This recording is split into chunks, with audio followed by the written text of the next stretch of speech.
ለዚች ንግግሬ ዋጋ ከፍላለሁ። የኢትዮጵያን የገንዘብ ሚኒስትር መኪና ላይ ቁጭ ብለው ሲያነቡ በሩን ከፈታ አድርጌ የሚያነቡት ይገባዎታል ብላቸው ምንድነው የሚሉ እገባለሁ እኔ ራሴ። የሚሰግዱ ባለስልጣናትን ይስጠን። አንዳንድ ሰው ስልጣን ላይ ሲወጣ ይሳለማል፣ ቤተክርስቲያን አይሳለም። የትም ቦታ ስልጣን ቢኖርህ በእግዚአብሔር ፊት ግን ትንሽ እየተጨፈጨፉ እየሞቱ ወንጌል የሚሰብኩ አባቶቻችንን እድሜያቸውን ጤናቸውን ይስጥልን፣ ዘመናቸውን ከፍ ያድርግልን። ስለዚህ ትህትና ማለት ምን ማለት ይመስላችኋል? ሁልጊዜ እናገራለሁ። ትህትና ማለት ራስን ከማንም ሰው በታች ማድረግ ነው። መሰረታዊ መጽሐፋችን መጽሐፍ ቅዱስ ኦርቶዶክሳዊ ተዋሕዶ ቤተክርስቲያን የመጽሐፍ ቅዱስ ማብራሪያ እንጂ ተጨማሪ መጽሐፍት የሏት። ይሄን ብዙን ጊዜ በመጽሐፍ ቅዱስ እየተጨመሩ እንዲህ እያሉ የሚሉ እንኳን ተጨማሪ። ሰላም እንደምን አላችሁ የቀጸላ ሚዲያ ቤተሰቦች፣ ዛሬ እንደተለመደው አስተማሪ መካሪ የሆኑ ቪዲዮዎችን ወደ እናንተ ይዤ ቀርቤያለሁ። እንደ ሁል ጊዜ ለዚህ ቤት አዲስ የሆናችሁ ሰብስክራይብ በማድረግ ለሌላው እንዲዳረስ ቪዲዮውን ላይክ እያደረጋችሁ ቤተሰብ እንድትሆኑ ከወዲሁ በትህትና ጠይቃችኋለሁ። ለዛሬ የሚያስተምሩ የሚመክሩ ቪዲዮዎችን አብረን እንቆያለን ማለት ነው። ሁላችሁም ላይክ በማድረግ ቪዲዮውን እንድትጀምሩ ከወዲሁ አሳስባችኋለሁ። ለዚች ንግግሬ ዋጋ ከፍላለሁ። የኢትዮጵያን የገንዘብ ሚኒስትር መኪና ላይ ቁጭ ብለው ሲያነቡ በሩን ከፈታ አድርጌ የሚያነቡት ይገባዎታል ብላቸው ምንድነው የሚሉ እገባለሁ እኔ ራሴ። የሚሰግዱ ባለስልጣናትን ይስጠን። አንዳንድ ሰው ስልጣን ላይ ሲወጣ ይሳለማል፣ ቤተክርስቲያን አይሳለም። የትም ቦታ ስልጣን ቢኖርህ በእግዚአብሔር ፊት ግን ትንሽ። የሚጸልይ ህዝብን ለመምራት እኮ ሳትጸልይ አይሆንም። የሚጾም ህዝብ ለመምራት እየበላህ አይሆንም። ባለስልጣናት ናቸው ቤተክርስቲያንን ደጅ መጥናት ያለባቸው። አያችሁ፣ ቤተክርስቲያን ባለስልጣናትን ደጅ መጥናት የለባትም። እነሆ ውሃ እንዳልጠመቅ የሚከለክለኝ ምንድነው? እነሆ ካህን ንስሐ እንዳትገቡ የሚከለክላችሁ ምንድነው? እነሆ ካህን ባይኖርሽ እነሆ ካህን ንስሐ እንዳንገባ የሚከለክለን ምንድነው? እነሆ ቤተ መቅደስ እንዳናስቀድስ የሚከለክለን ምንድነው? እነሆ ቁርባን እንዳንቆርብ የሚከለክለን ምንድነው? እነሆ መጽሐፍ ቅዱስ እንዳናነበው የሚከለክለን ምንድነው? ኢየሱስ ጌታ ነው ካሏችሁ ሰዎች ምን ትሏቸዋላችሁ መሰላችሁ? ኢየሱስ ክርስቶስ የእግዚአብሔር ልጅ እንደሆነ አምናለሁ። አሁን እንሰብካለን የሚሉ ሰዎች ጃንደረባውን ቢያገኙት እያነበበ ያለ ኢየሱስ ጌታ ነው ብለው ያስደነግጡታል። ከሰረገላው ወድቆ ሌላ ችግር ሊፈጠር ይችላል። መምህራችን ሁልጊዜ የሚያስተምረን የሚመክረን ሁልጊዜ በተለያየ አውደ ምህረት እያስተማረን እየመከረን ያለው ወንድማችን መምህር ዲያቆን ሄኖክ ኃይሌ በሚያስተምርበት በአውደ ምህረቱ ለዚህ ለተናገርኩት መስዋዕት ወይም ደግሞ ለቃሌ ዋጋ ያስከፍለኛል የሚለውን ቃል በንግግሩ ሰምተናልና መምህሩ በዚህ የተናገረበት ቃል በሚያስተምርበት ጊዜ ምን ብሎ በማስተማሩ ነው ዋጋ ከፍልበታለሁ ብሎ የተናገረው ብለን ስናይ ወቅቱ የጾም ወቅት እንደመሆኑ መጠን ሰዓቱ የጸሎት የስግደት የማስቀደስ ወደ ቤተክርስቲያን የምንገሰግስበት ጊዜ ነውና በዚህ ጊዜ ባለስልጣናትም ሳይቀሩ መጾም መጸለይ አለባቸው፣ ማስቀደስ አለባቸው። ለቤተክርስቲያን ለእግዚአብሔር መገዛት መንበርከክ አለባቸው እያለ ስላስተማረ ይህንን የሰሙ ቤተክርስቲያንን የማይወዱ ለእግዚአብሔር የማይገዙ ሰዎች ለኔ ብዙ ዋጋ ሊያስከፍሉ ይችላሉ የሚለውን ቃል ተናግረዋልና ምንም ሆነ ምንም ሐዋርያ ይትፍርህዎ ምኬ ለለ ይቀትሉ ስጋክሙ ወለነፍስክሙ ይክልቀት ይሎታ።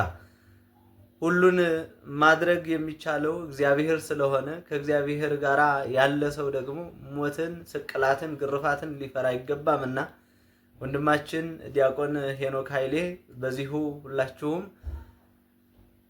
የተናገረውን ቃል ሰምታችሁ ለቤተ ክርስቲያን ምን ያህል ቅንነት መልካምነት እንዳለው ለኛ አርአያ ገዢ የሆነ ቃል የሚያስተምር ሁሉ ጊዜ የሚያስተምረን መምህራችን ነውና በቤተ ክርስቲያን አቆይቶ እኛንም በጾም በጸሎት እንድንበረታ የሚያደርግ እጅግ ተወዳጅ ወንድማችን ነው። ሰፊ ዘመናት ረጅም እድሜ ከሙሉ ጤንነት እግዚአብሔር ያድልልን። ትህትና ማለት ምን ማለት ይመስላችኋል? ሁል ጊዜ እናገራለሁ። ትህትና ማለት ራስን ከማንም ሰው በታች ማድረግ ነው። ማንም የሚለውን አረፍተ ነገር ተመልከቱት፣ እዩት። ከማንም ሰው አሁን እጄ ፓትርያርኩን ጫማቸውን ብስም ትህትና ነው? ልክን ማወቅ ነው። ህግ ነው። ይሄ ሲጀመር ርት ነው፣ ህግ ነው እንጂ ትህትና አይደለም። እና ድሮ ስላልስም ነው ፓትርያርክ አባቴ መስሎኝ። ይሄ ትህትና አይደለም። ኤጲስቆጶስ ለጳጳስ፣ ጳጳስ ለፓትርያርክ፣ ደቀ መዝሙር ለመምህሩ፣ ልጅ ለአባቱ የሚያደርገው ትህትና ይባላል። ትህትና የሚባለው ከኛ ለሚያንስ ሰው የምናደርገው እኛ የያዝነውን ነገር ያልያዘ ሰው ስናይ አንተ እየጾምክ ለሚበላ ሰው ትሁት ትሆናለህ ወይ ነው። ሰማችሁ? እያወቅክ የማያውቅ ሰው ሲናገር ትሰማዋለህ ወይ? እሱ ነው እያወቅክ የማያውቅ ሰው። ትህትና የሚባለው እሱ ነው። ለትልቅ ሰው እየታዘዝክ ለትንሽ ሰው እምቢ አትልም ወይ? እሱ ነው። እኔ ሳዛችሁና መቼስ እዚህ ወንበሩ ስላለው ነው። የሆነ ደግሞ ተንበቃል በእናንተ እይታ ተራ ሰው የሆነ ሰው ብታዙት ቢያዛችሁ እኩል ትሰማላችሁ? ሌላው ቀርቶ ስብከት፣ አሁን እኔ ስሰብክና እዚህ ደግሞ አንድ ሰው ተነስቶ ቢሰብክ እኩል ትሰማላችሁ? እኔ ትልቅ ነው አይደለም ጨዋታው። እኔ እንደዚህ አይነት ነገር አልልም፣ እግዚአብሔር ያውቃል እያልኩ ያለሁት እኛ በህሊናችን ምን ስለው ሰው አለ። መቼስ ከዚህ ስለተቀመጥኩ መምህር ልትሉ ትችላላችሁ። ከዚህ ያነሰ ሰው የምትሉት በእናንተ ግምት የምትሉት ሰው አንቁሞ ዛሬ የሚያስተምረን ቢባል ዝም ብሎ አንድ የሆነ ሰው ማለት ነው ምን ትላላችሁ ነው? ይሄ እኮ ነው ችግራችን ማለት ነው። ቀድመን ሰው እንደማይረባ እንወስንበታለን። ልቡን ማን እንዳሳየን አላውቅም። ይገርማል እኮ እገሌ እስከዚህ ነው ብለን ልኩን አውጥተን ሰፍረን 80 ኪሎ 100 ኪሎ ብለን ራሳችንን እንደምረን ጨምቀንሰን ጽፈን እንጨርሳለን። ከዚያ በኋላ አንሰማም። ሰፊ ልቡና የሚገኘው ከመፈተን ነው። ተፈትኖ የማያውቅ ሰው አትንኩ ይባይ ነው። ከሰው ጋር መኖር የማይችልም። ስለዚህ እግዚአብሔር ከመከራ የተነሳ አሰፋልኝ ያለ ቅዱስ ዳዊት ለዚህ ነው መከራ ትዕግስትን እንዲያደርግ፣ ትዕግስትን ተስፋን እንዲያደርግ እናውቃለን። ተስፋ ደግሞ አያሳፍርም ይላል ቅዱስ ጳውሎስ። መከራ ትዕግስትን ያደርጋል። ትዕግስት እንድናገኝ ብርቱ እንድንሆን። የሰው ልጅ እንደ አትክልት ነው። አረጋዊ መንፈሳዊ እንደሚናገረው አትክልት በፀሐይ ብቻ ማደግ አይችልም፣ ይደርቃል። በዝናብ ብቻ ማደግ አይችልም፣ ሽባ ይሆናል። ስለዚህ ዝናቡ ያበቅልና ያሳድገዋል፣ ፀሐዩ ያበስለውና እንዲያፈራ ያደርጋል። ስለዚህ ሐሩሩን መከራ አድርጉት፣ ዝናቡን ደግሞ የእግዚአብሔርን ቸርነት አድርጉት። ሰው ሁልጊዜ ቸርነቱን ብቻ ቢያደርግለት መከራ ሳይመጣበት ብቻ ቢጠብቀው የሰው ልጅ ልፍስፍስ ይሆናል፣ ሰነፍ ይሆናል። ዝም ብሎ መከራ ብቻ ቢመጣ ደግሞ ተስፋ ይቆርጣል። ስለዚህ እግዚአብሔር ምን ያደርጋል? ሰው አትክልት ነውና አትክልቱን ለማሳደግ ከመከራውም ጥቂት ጥበቃውንም ሳያቋርጥ ሁለቱንም እንዲፈራረቁ ያደርጋል። ክረምትና በጋን አላቋርጥም ብሎ ለኖህ የነገረው ይሄን ነው። ክረምትና በጋ መፈራረቃቸው ክረምት ብቻ በጋ ብቻም አይደለም። ክረምትም በጋም የራሳቸው ጥቅም አላቸው። በጋ መከራ ነው፣ ክረምት ደግሞ ቸርነት። ሁለቱም ደግሞ ተፈራርቀው ይተረጎማሉ ተለውጠው። ስለዚህ እግዚአብሔር እንደዚህ የሚያደርገው ለምንድነው ሳለ እንድንበስል ከመመከራህ ለሃይማኖትክሙ ቅዱስ ጴጥሮስ እንደተናገረ ወርቅ የሚጠነክረው በመከራ ነው፣ ተፈትኖ ነው የሚጠነክረው። እኛም ጠንካራ ክርስቲያኖች እንድንሆን ስለሚፈልግ ክፉ ነገር ተወዳጁ አባታችን ርዕሰ ሊቃውንት ቆሞስ አባ ገብረ ኪዳን በዚህ ጾም፣ በዚህ ጊዜ፣ በዚህ ሰዓት ጾማችን፣ ጸሎታችን፣ ስግደታችን ከትህትና ጋር ሲሆን ትህትናን ተላብሰን ቅድስናን፣ ንጽህናን ገንዘብ አድርገን ከእግዚአብሔር ጋር መገናኘት አለብን ብለው ያስተማሩን ነው።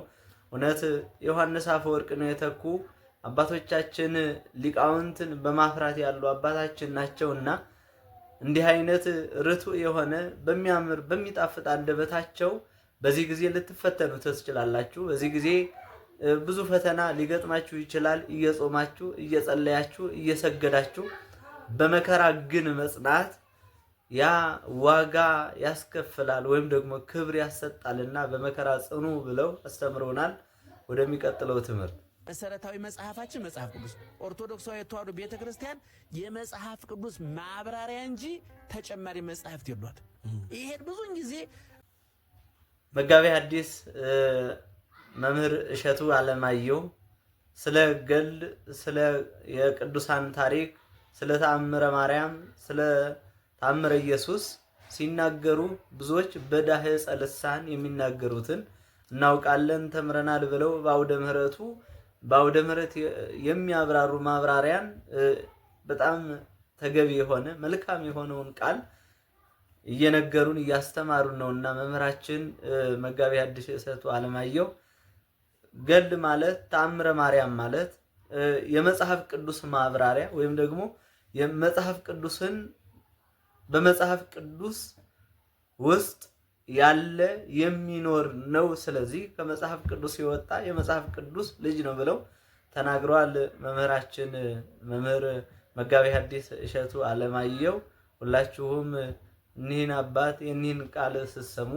በጣም እጅግ የሚማርክ አንደበታቸው የሚጣፍጥ አንደበታቸው ነውና አባታችንን እግዚአብሔር ከመከራ ስጋ ከመከራ ነፍስ እንዲጠብቅልን እኛም እንድንማር እንድንገሰጽ እንዲያደርገን የሱ መልካም ፈቃድ ይሁንልን። የኢትዮጵያ ኦርቶዶክስ ተዋሕዶ መቅደስ ስትገባ ሰማይ መግባት ነው። ቤተክርስቲያን ስትገባ ራሱ ሰማይ መግባት ነው። መንግስተ ሰማያት ነው የምትገባው። ስትገባ ወደ መቅደሱ ስትገባ መንግስተ ሰማያት ገባ ማለት ነው። ይበል ፈላሲ ዘገባ ወደዚህ የሚገባ ሁሉ ከዚህ እወጣለሁ አይበል ይላል። መውጣትም የለበትም። ሀበ እግዚአብሔር ወደ እግዚአብሔር ገብቷልና ስትገባ ገና ወደ እግዚአብሔር ገብታል። ከዛም እንደምታየው መሰለ ከኢሳይያስ ጋር ትተባበራለህ። እዛ ያኔ ከነበረው ገና ክርስቶስ ከመወለዱ እኮ 700 ዓመት የቀደመ ነብዩ ኢሳይያስ አለ። ቀና አብሎ ገለጸለት እግዚአብሔር። ወዚያን በሞተ በዓመቱ እኔ ኢሳይያስ እግዚአብሔርን በረጅም ዙፋኑ በመቅደሱ ተቀምጦ አየሁት። ዙሪያውን ሱራፌል አሉ፣ ጽና ይዘዋል፣ ዕጣን አለ፣ መቅደሱን ያጥኑታል። ዘርፋፋ ቀሚሱ መቅደሱን መልቶታል። አንዱ ለአንዱ እንዲህ እያለ ያመሰግናል። ቅዱስ ቅዱስ ቅዱስ እግዚአብሔር፣ ምድር ሁሉ ከበረከቱ ተመልታለች ይላል። እዛ ጽና አለ፣ እኛ ጋር ጽና አለ። እዛ ቄስ አለ፣ እኛ ጋር ቄስ አለ። እዛ ዕጣን አለ፣ እኛ ጋር ዕጣን አለ። ምንድን ነው ይሄ የሚያሳየን? ክርስቶስ በመቅደሱ ውስጥ ነው ይላል። ስለዚህ ይሄ የዛሬ 500 ዓመት በሚመጣና ዘመናዊ በሆነ ሞደርኒዝም የሚባል ሰይጣናዊ አስተሳሰቦች ሁሉ አሉ። ግሎባላይዜሽን የሚባል አስተሳሰቦች አሉ። እነሱ ውስጥ ወደፊት እናያቸዋለን። እና ይሄ ነው ስርዓቱን እንዲያጠፋ ባህሉ እንዲጠፋ ትልቁ ነገር ምንድነው? ከዛ የኔን ባህል ተቀበልልኝ እኮ ነው። እንግዲህ ቤተክርስቲያን መግባት መንግስተ ሰማያትን መግባት ነው። ይህ ብቻ ሳይሆን ቤተክርስቲያንስ ትትመሰል በጽርሐ አርያም ዘላኢሉ ይላል ታላቁ ሊቅ ቅዱስ አባ ጊዮርጊስ ዘጋስጫ በመጽሐፈ ሰዓታቱ ላይ መንግስተ ሰማያትማ ንስሐ የገባ ወንበዴ ሁሉም ሊገባበት ይችላል። ግን ቤተክርስቲያን የምትመሰለው በጽርሐ አርያም ነው። ስለዚህ መንግስተ ሰማያትስ ትትመሰል በጽርሐ አርያም ዘላኢሉ መንግስተ ሰማያትስ የምትመሰለው በጽርሐ አርያም ነው የምትመሰለው። ወደዚች ወደ ጽርሐ አርያም ስንገባ በትህትና በቅድስና ወደ ጽርሐ አርያም ወደ ቅድስት ቤተክርስቲያን ስንገባ ከኃጢአት ነጽተን ከበደል ነጽተን የበደልነውን ክሰን የቀማነውን መልሰን ይቅርታ ጠይቀን መሆን እንዳለብን አባቶቻችን እያስተማሩን ነውና ሁላችሁም በዚህ ጊዜ በዚህ ሰዓት በዚህ ወቅት ከኃጢአት ርቀን ራሳችንን በፈቃደ ካህን በምክረ ካህን ሆነን ኖረን ከቤተ ክርስቲያን ከአውደ ምህረቱ ሳንለይ ዘወትር በጾም በጸሎት እንድንኖር አምላካችን እግዚአብሔር ይርዳን። እየተጨፈጨፉ እየሞቱ ወንጌል የሚሰብኩ አባቶቻችንን እድሜያቸውን ጤናቸውን ይስጥልን፣ ዘመናቸውን ከፍ ያድርግልን። ስለዚህ እኔ ነኝ የምናገረው። ስለዚህ የአምላካችን የልዑል እግዚአብሔር ስም የተመሰገነ ይሁን። እናንተ የክርስቲያኖች አሁን የምናገረው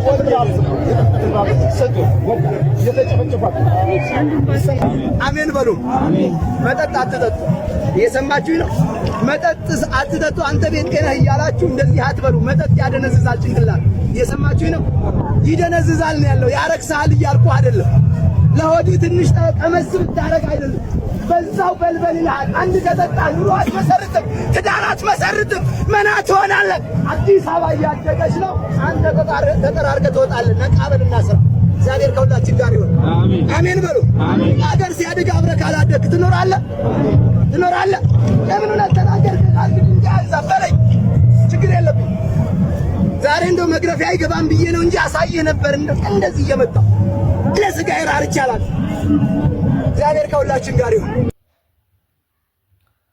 እየሞቱ ወንጌልን የሚያስተምሩ እየሞቱ ስለ ክርስቶስ የሚመሰክሩ እየሞቱ እየተገደሉ መከራ የሚጸናባቸው እግዚአብሔርን በአንድነቱ በሶስትነቱ የሚገልጡ አባቶችን ያቆይልን እያለ ወንድማችን ሲመርቅ ባህታውያንን የሚሉ ለምድ የለበሱ ጸጉር ያስረዘሙ ግን ፖለቲካ ትናገር አንተ ይህንን መናገር ላንተ አይገባህም አይፈቀድልህም ብለው እየገፈተሩት ለማስወጣት ርብሱን እየቀደዱበት ነው።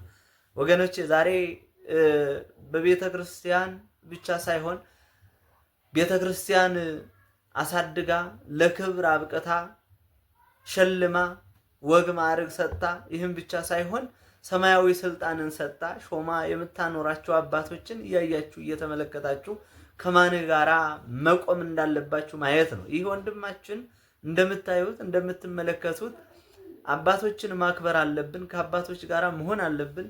ቅዱሳን አባቶቻችን ይህችን ቤተክርስቲያን ያቆዩት በመከራ በስቃይ ነው። ስለዚህ እኛም መከራ ስቃይ ቢደርስብን እየታገስን እየተገፋን እስከ ፍጻሜ ድረስ እስከ እቅታ ድረስ ክርስቶስን መንግስተ ሰማያትን ተስፋ ማድረግ አለብን እያለ በመካከል ሳያፍር ሳይፈራ የሚመሰክር ወጣት እየተገፋ ነው። ኩን መሃይመ እስከ ለሞት ወእህበከ አክሊለ ክብር። ታላቁ ቅዱስ ዮሐንስ ወልደ ነጎድጓድ ቅዱስ ዮሐንስ በራእይ ዮሐንስ ምዕራፍ 2 ከቁጥር 10 ላይ እስከ ፍጻሜ እስከ እቅታ ድረስ ነፍስ ከስጋ እስክትለይ ድረስ እስከ መቃብር ድረስ የታመንክ ሁን የክብር አክሊልን አቀዳጅሃለሁ። በራእዩ የጻፈው በጊዜው የነበረው ሊቀ ካህናት ሆኖ የሚያገለግለው ለነበረ ለሊቀ ካህናቱ የተናገረው ነው። እስከ መጨረሻ እስከ ህቅታ ድረስ ነፍስ ከስጋ እስክትለይ ድረስ እስከ መቃብር ድረስ ታግሰን የክብር አክሊልን ተቀዳጅተን ቸሩ አምላክ እግዚአብሔር በቀኙ እንዲያቆመን የሱ መልካም ፈቃድ ይሁንልን። ለዛሬ ያስተምራሉ ይመክራሉ የያዝኳቸው ቪዲዮዎችን እነዚህና እኒህ መስሉ ነበረ። ሁላችሁም አብራችሁ የነበራችሁ እጅግ አድርጌ አመሰግናለሁ። ለሀገራችን ሰላም፣ ለህዝባችን ፍቅር አንድነትን ይስጥልን። ቸር ያሰማን።